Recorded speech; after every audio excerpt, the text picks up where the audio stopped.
გაუჩარებელი პროტესტის ერთი წელი შესრულდა. ერთი წელია, რაც ხალხი ქუჩაში დგას. თავისუფალი და ევროპული საქართველოს გამო.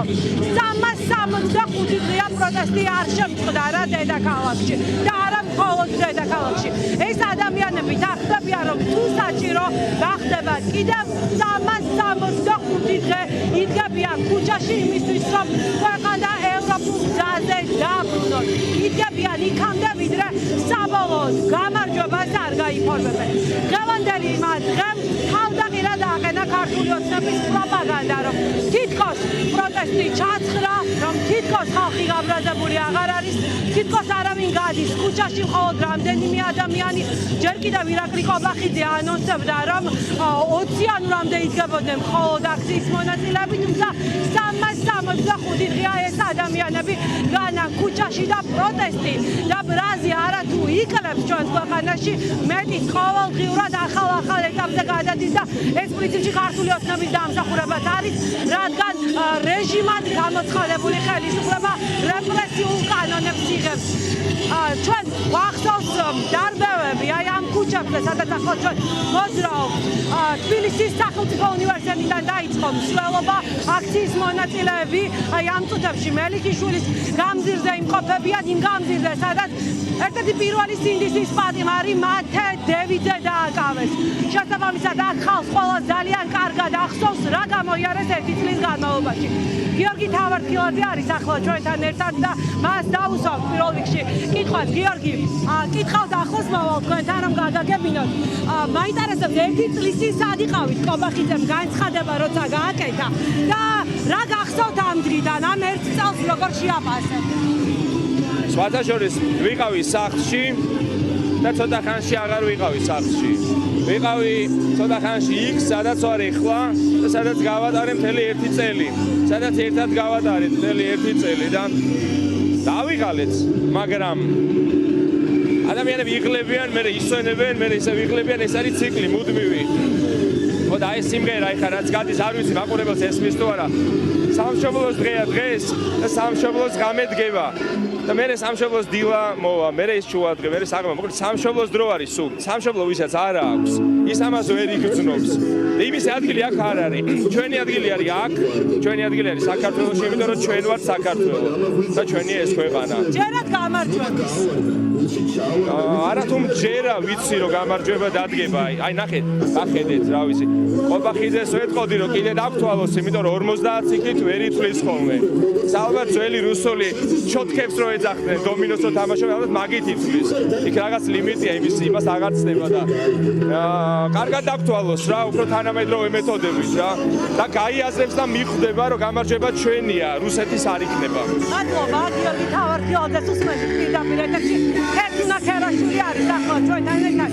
ქეთუნა, თქვენი ძმა სინდისის პატიმარია. მე მინდა გითხოთ, სად იყავით ერთი წლის წინ თქვენ, მაშინ როდესაც თქვენი ძმა ირაკლი აქ იდგა და რას გვეტყვით აი ამ ბრძოლაზე, რომელშიც ერთი წელია ხართ?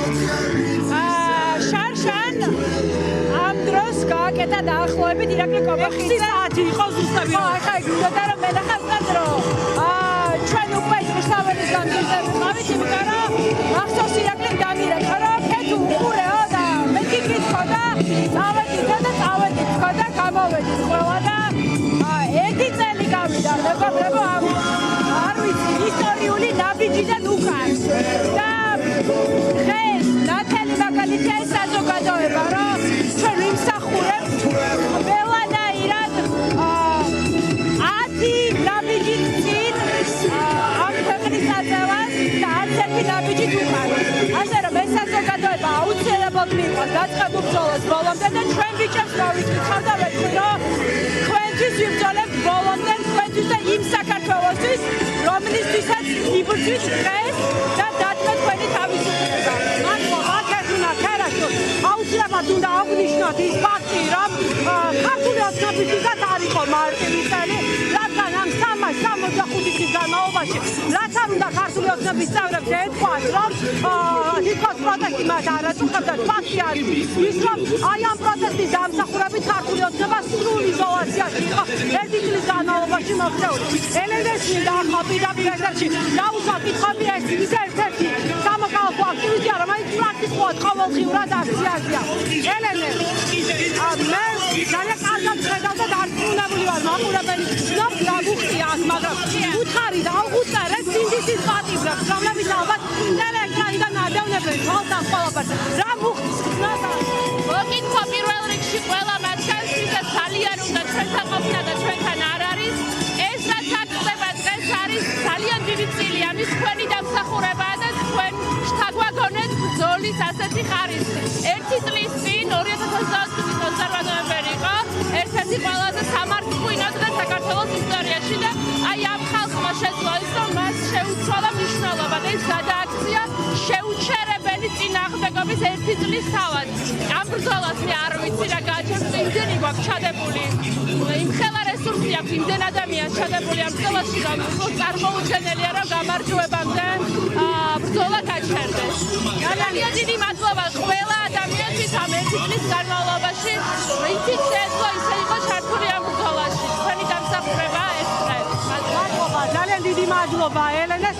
უნდა აღნიშნოთ აუცილებლად ის, რომ აქციის მონაწილეებმა პრაქტიკულად ყველა ის გზა გამოიარეს, ყველაზე ხშირად რომელსაც გადიოდნენ ბოლო ერთი წლის განმავლობაში თბილისის სახელმწიფო უნივერსიტეტიდან მელიქიშვილის გამზირდა იყვნენ ისინი გამოიარეს კახაკალაძის მიტუშკების ოფისი აი ახლა თბილისის დიდი საკონცერტო დარბაზის მიმდებარე ტერიტორიაზე ვიმყოფებით ჩვენ სადაც ორი მარში უნდა გაერთიანდეს სხვათა შორის უნდა აღნიშნოთ ის ფაქტი რომ შინაგან საქმეთა სამინისტრო დღესაც ჰქონდა მცდელობა რომ არმიესაც აქციის მონაწილეებისთვის მიუხედავად იმისა რომ ძალიან ბევრი ადამიანი არის აქციაზე მოსული რომ გადაეკეტათ ქვეყნის ცენტრალური ქუჩები თუმცა ეს მათ ვერ მოახერხებს ჩვენ ჩავწერეთ ცხოველების დაწყებამდე ინტერვიუები აქციის მონაწილეებთან იმ ხალხთან რომლებიც იბრძვიან ქვეყნის ევროპული მომავლისთვის ადამიანებთან რომელთაც ძალიან კარგად აქვთ გააზრებული რატომ ირჩევს საქართველოს ევროპას და რატომ ეუბნება ყველაფერს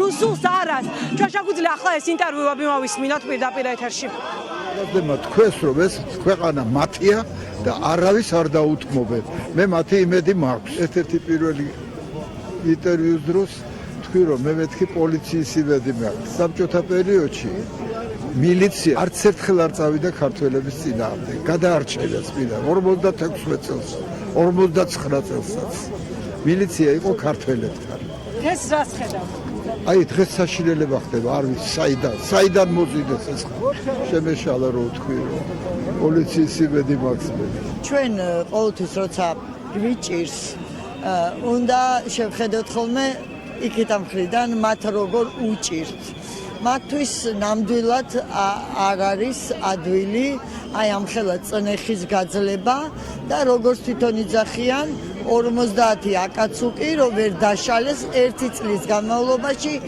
ამდენი მეთოდით როგორც დაიწყეს რა ვიცი ცემა წამება დაპატიმრება კანონების შემოღება ჯარიმები ხალხში ეს არის აი ამ ერთმა წელმა აჩვენა რომ ურყევი გადაწყვეტილება აქვს რომ წავიდეს ბოლომდე ჩვენ ის გვინდა რაც ევროპას აქვს კარგი ანუ გვინდა სასამართლო გქონდეს არ იყოს ეს საშინელი უსამართლობა არ იყოს ეს საშინელი დარღვევები ადამიანის უფლებების ახალგაზრდებს პერსპექტივა გქონდეს საბედნიეროდ ეს ახალგაზრდობა ყავს ბევრად უფრო შეგნებული ბევრად უფრო აზრიანი განათლებული ჭკვიანი და საუბედუროდ აი თვალისჩინივით რომ უნდა ვუფრთხილდებოდეთ ციხეში ყავს უბრალოდ ის ახალგაზრდები უმძიმესი დეკემბრის დასაწყისი უმძიმესი ძალიან ბევრი ნაცემი დაზარალებული არც ერთი დასჯილი უამრავი ხალხი ციხეში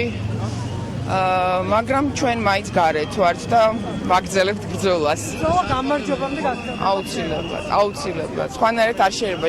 ჟანგბაც გვიკეტავენ და ჩვენ გვჭირდება სუნთქვა. ბრაზი გაიზარდა, იმიტომ რომ მას მეერე ყავს სინდისის პატიმრები და მათთვისაც ვდგავართ ჩვენ ქუჩაში, ხო, შესაბამისად. კი არცად წასულა პირიქით, უფრო მეტად გაბრაზებულები ვართ, მეტად გვინდა რომ კიდევ უფრო მეტი ხალხი შემოვარდეს ამ უწყვეტ პროტესტს.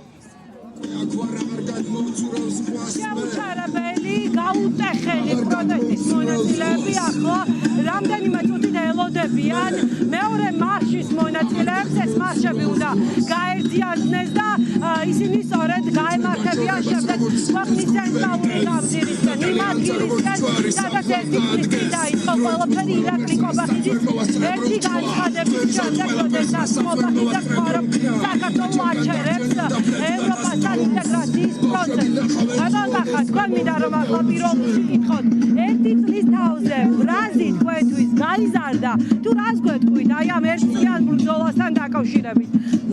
ხევანდელი დემონსტრაცია მოწმობს ერთ რამეს. ქართულმა საზოგადოებამ გაუძლო კრემლის და ივანიშვილის ეწოლას. ქართული საზოგადოება ერთგული დარჩა მისი არჩევანის. ეს არის ევროპული მომავალი. ჩვენ ბოლომდე გავაგრძელებთ ბრძოლას. ერთხელ ბიძინა ივანიშვილმა მითხრა, ამეტანი მაღალი გაქო შენ თავისუფლების ხარისხი. ეხლა ბიძინა ივანიშვილს მინდა უთხრა, გაცილებით მაღალი აქვს ჩემზე თავისუფლების ხარისხი ამ ადამიანებს, რომლებიც ეხლა მოაბიჯებენ მელიქიშვილზე და მალე გავალთ რუსთაველზე. ჩვენ ვერ წაგვართმევთ თქვენ თავისუფლების შეგრძნებას, ჩვენ გავიმარჯვებთ. მადლობა ბატონ კახამიხაიას, ნამდვილად ამ ადამიანებს თავისუფლების ხარისხი ძალიან მაღალი აქვს და ამას ადასტურებენ ისინი უკვე ერთი წელია, 365 დღეა. რადგან თქვენ მინდა გითხოთ, პროტესტზე ხართ ფაქტიურად ყველა დღე და ყველა მსვლელობაში იღებთ მონაწილეობას. ერთი წლის თავზე, რას გვეტყვით? მაშინ როგორ იყო თქვენი ემოციები, როცა კობახიძეს უსმენთ? რა გააკეთეთ პირველი და დღეს გზნობთ თუ არა თავს მაყოფილად ნაბიჯების გამო, რასაც აკეთებთ? მაშინ როცა კობახიძემ ეს საშინელი ფრაზები წარმოთქვა, იყო საშინელი იმედგაცრუება ტკივილი ბრაზი. ეს მიუხედავად ამდენი ხნის პროტესტისა, აი ამ ადამიანების ჩაგვრისა, წამებისა, ასეთი გაუგონარი შეურაცხყოფისა, მე ვგრძნობ, რომ დღეს საქართველოში საზოგადოება გაიზარდა, საქართველოში საზოგადოება შეჭრა და ეს საზოგადოება არის ძლიერი, იმიტომ რომ რეჟიმი ვერ აჩერებს ხალხს, რომელსაც აქვს პროტესტი, რომელმაც ეხლა ზუსტად იცის, რომ მას მართავს დამნაშავე მარიონეტების მიღება. ეს სიძლიერია, რომელიც მივიყვანს საბოლოო გამარჯვებამდე. მე ვხვდი, რომ ქართულმა საზოგადოებამ გაიმარჯვა და რეჟიმი არის გამარჯვებული. მას ყველა ჯერზე შესაბამისი ნაბიჯები, მაგრამ ქართულ ხალხს ვერაფერს ვერ უშავებს. მადლობა თქვენ, დიდი მადლობა, გასაბე კომპიუტერში მაგაზე პროფესიის ერთი წლის თავზე ეს არის ის რომელსაც ახლა დარჩენილი მამრებლები ცნობენ ქუთაისის პროდუქტებმა. ჩვენ უნდა ვიძახოთ აგრეთვე მუშაობას პროცესების განვითარების შესაბამისად.